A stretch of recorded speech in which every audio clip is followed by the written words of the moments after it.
जय भीम जय मीम। मैं आपका सेवक गाजियाबाद महानगर अध्यक्ष ऑल इंडिया मजलिस इत्तेहादुल मुस्लिमीन पंडित मनमोहन झागामा। आज तक पे एक खबर हमने देखी, वो खबर झकझोरने वाली है। उन हत्यारों का बयान ये साबित कर रहा है कि जो उन्होंने किया उनके मन में कोई प्रायश्चित नहीं है। उस बयान से हिंदुस्तान के नौजवानों में और जहर घुलेगा। देख तेरे संसार की हालत क्या हो गई भगवान। कि इस हिंदुस्तान में हत्यारों का भारतीय जनता पार्टी के लोग और उनके समर्थक कर रहे हैं सम्मान।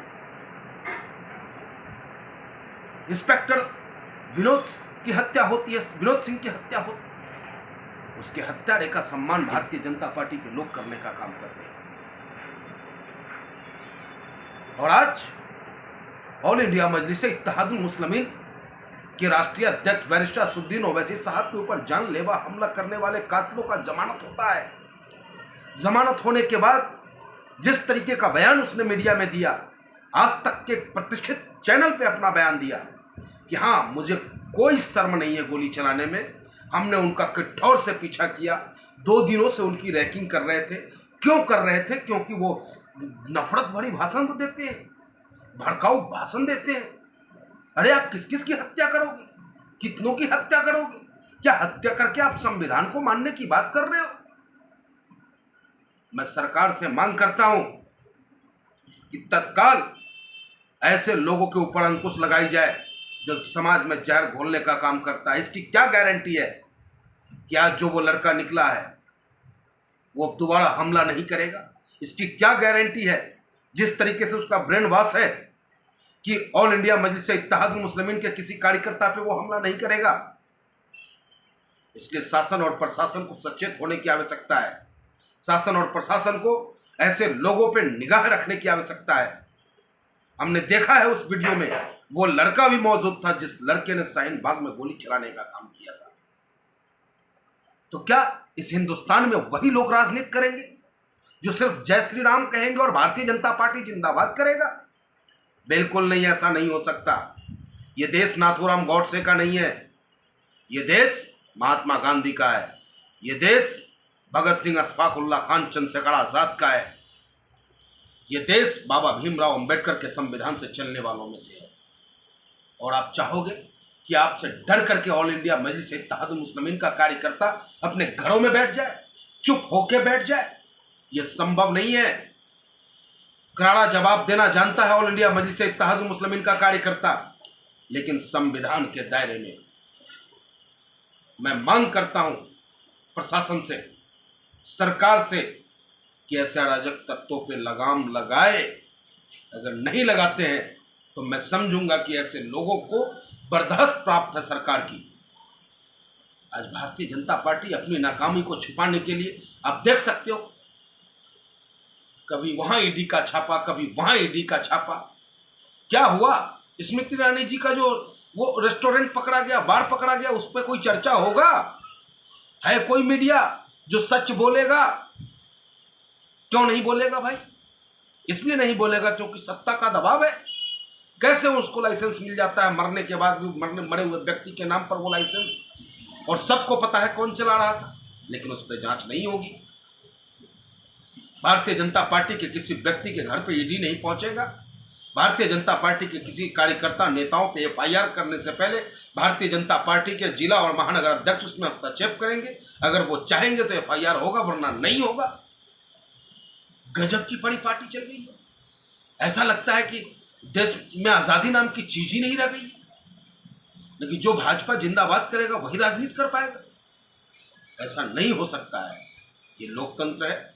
लोकतंत्र में हम सबको अधिकार है कि सरकार की गलत नीतियों का हम विरोध करें।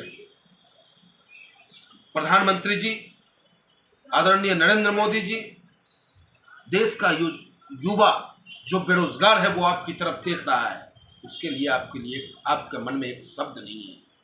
देश की महिलाएं महंगाई को लेकर के आपकी तरफ देख रहा है, लेकिन आपके मुख में एक शब्द नहीं है।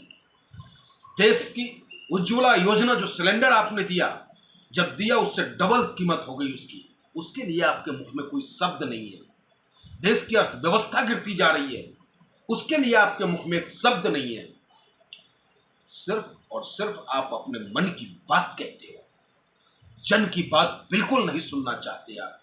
जब कोई नेता, जब कोई विपक्षी आपको जन की बात सुनाना चाहता है, तो या तो आप पुलिस के दम पर उसकी आवाज को कुचलने का प्रयास करते हो, या फिर ईडी के दम पर उसकी आवाज को कुचलकर उसे जेल भेजने का काम करते हो। यह घोषित इमरजेंसी कब तक चलेगा?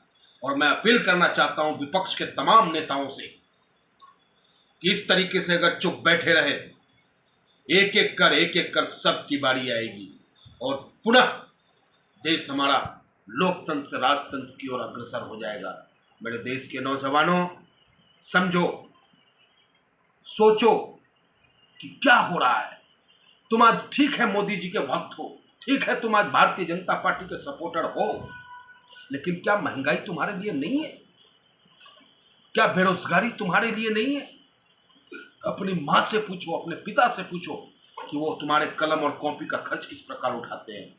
आज भी अभिभावक लॉकडाउन का दर्द नहीं झेल पा रहा, अब तक नहीं झेल पा रहा है, लेकिन प्राइवेट स्कूल के स्वामियों की गुंडागर्दी, मनमानी निरंतर बदस्तूर जारी है।